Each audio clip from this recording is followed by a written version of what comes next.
We're going to start this half of the programme with a very sad story to hear about and to read about. In July last year, former England international cricketer Chris Broad, he kissed his wife Michelle goodnight, and then he went into the spare room to sleep, knowing that by the morning Michelle would be dead. And that's because Michelle suffered with crippling motor neuron disease, and she had decided to take her own life. Now, she insisted on doing that alone because she was terrified that if Chris was with her, then he could be charged with her murder. Chris, good morning to you. Morning. So little time has passed, less than a year.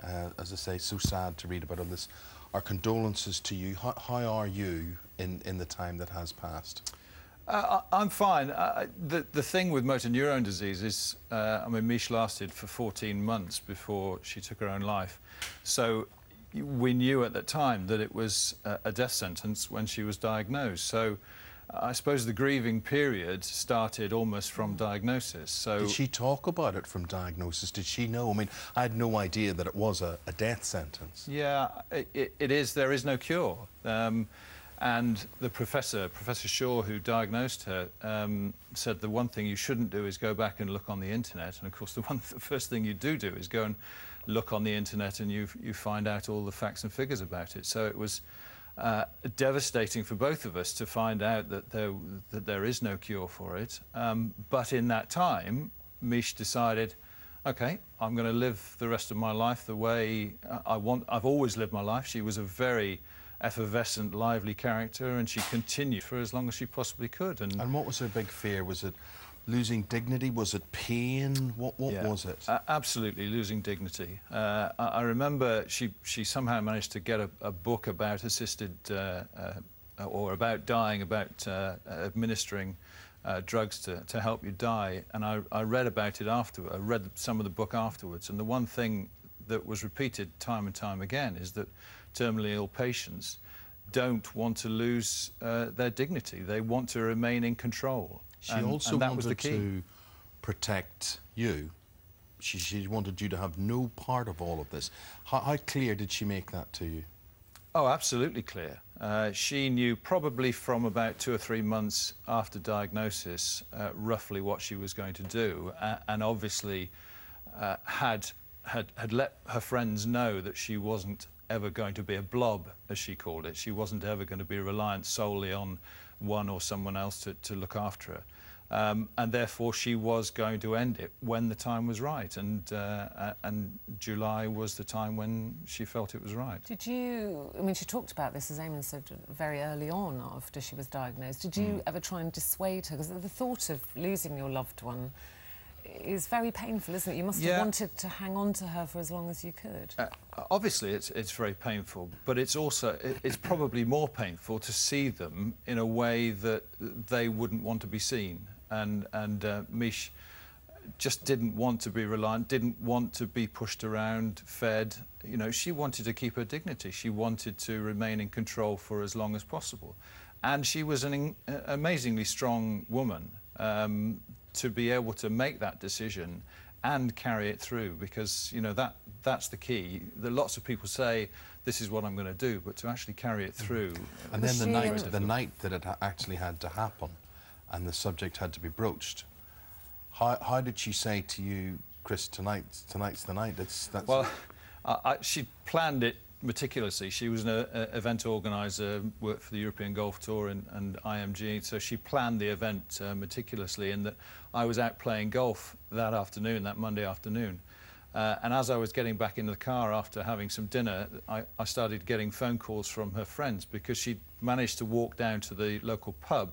We didn't actually have any internet in the house at the time, so the local pub had some internet. She went down there, took her laptop and sent an email out to all her friends, and would you not including me. Read that email? Yeah, sure. Yeah. She said, you know, because it's just so poignant. Dearest friends, sorry to bow out like this, but I was getting weaker and weaker. Motor neurons not easy to live with. I couldn't use my left arm, couldn't drive, couldn't speak, and I was going down and down. You know me, I just couldn't turn into a blob, as you said, and be useless. I've had the most fabulous life. Even though I'm gone, I hope I'm not forgotten, which I'm sure she's not. it's almost not a cheerful, but saying, I've had a great life, but I can't do this. And the friends then rang you. And well, she didn't send it to me or some of her close friends who were near her, because she was hoping that her other friends wouldn't get in touch with us and we wouldn't know what she was planning that particular evening. But obviously, you know, they did phone me, and I was about half an hour away, and I sped back, and she was still alive. She was watching the 10 o'clock news when I got back. And I just sat on the bed and I said, you know, have you taken anything? And she said, no.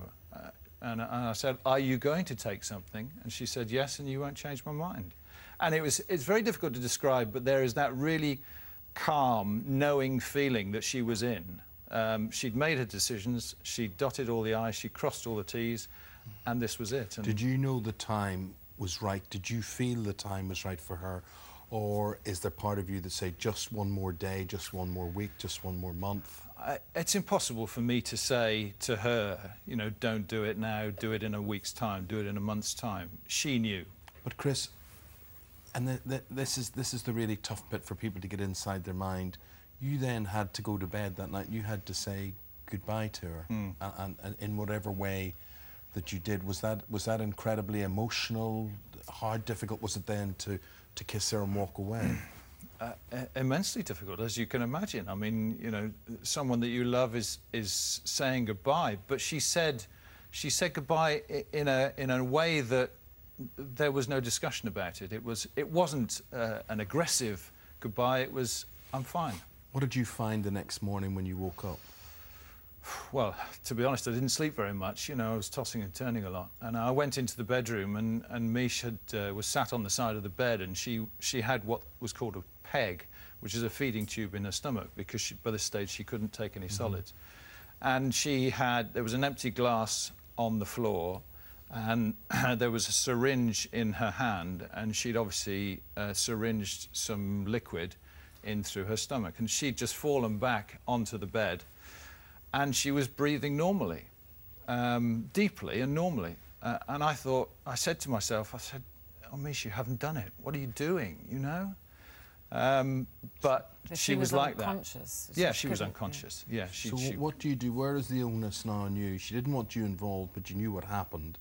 Do you then phone for a doctor? Is the onus on you then to have her resuscitated, or what happened? Well, she signed a non-resuscitation form, which is a legal document to say that if she ever got into trouble, she didn't want to be resuscitated. So she signed that form, and I called the ambulance. And as soon as the ambulance men arrived, I gave them the form. They did some tests. They tried to bring her round, but there was obviously nothing there, and they put her into the ambulance, and we went to hospital. But could you be accused of assisting anyway by the fact that you knew she was going to do this at some time? Well, in any suspicious death, the police make investigations into the cause of the death. I was interviewed at the hospital. I was interviewed later. So were my kids, and they carried out an investigation. I was told that there was no case to answer, so you know, they were obviously happy with the situation. I mean, and in a way, it worked out very well for you two. She passed away. You could watch her breathe her last breath, presumably. Well, sadly not, because she lasted for another 24 hours, and by 7 o'clock on that day, having not slept the previous night, and the doctor said that there was no change, not likely to be any change. I went home, but I phoned the hospital about 5:15 in the morning to hear that, you know, she was away. Well, no, she was getting worse. Did I want to come in? So I got in, and by the time I got to hospital, she'd passed on. Okay. How do you feel that you weren't legally, you couldn't sit by her bedside, as she as an adult had made this decision, and you couldn't sit and hold Well, hand. the law prevented you from doing that. So That's right. does that actually make you angry? Does that make you sad? What way does that make you I think feel? sad, because I mean, you know, we like company as human beings. We spend our life making friends, sometimes losing friends, but we have a choice as to who we are friendly with. And when you get married, when you live with someone, you make that choice that they share your life. Unfortunately, in this particular incident, I mean, obviously, you can go overseas, you can go to Switzerland and be with your loved ones, but Mish definitely didn't want to do that. in this situation, I couldn't be there with her at her passing. I don't know whether she wanted someone there with her. She was so determined. She was so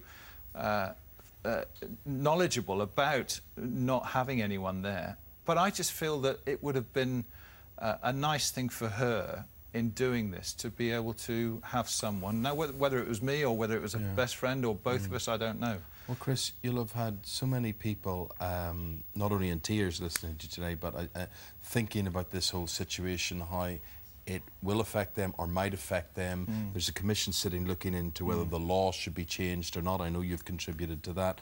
And we just want to ask people what they think about that, to get in touch with us this morning, the hub for that. Thank you so much for telling us your story. We appreciate how difficult that is. Can I just say that we as a family, Stuart, Gemma and I, have organised the Broad Appeal, which is raising awareness and funds for motor neurone disease. And we're holding a few events around the country for a 2-year period. If anyone wants to get involved, thebroadappeal.org is the website that we set up. Well, we'll put that on our website as well, so people can get in touch. Chris, thank you so much. Rod. And as we said,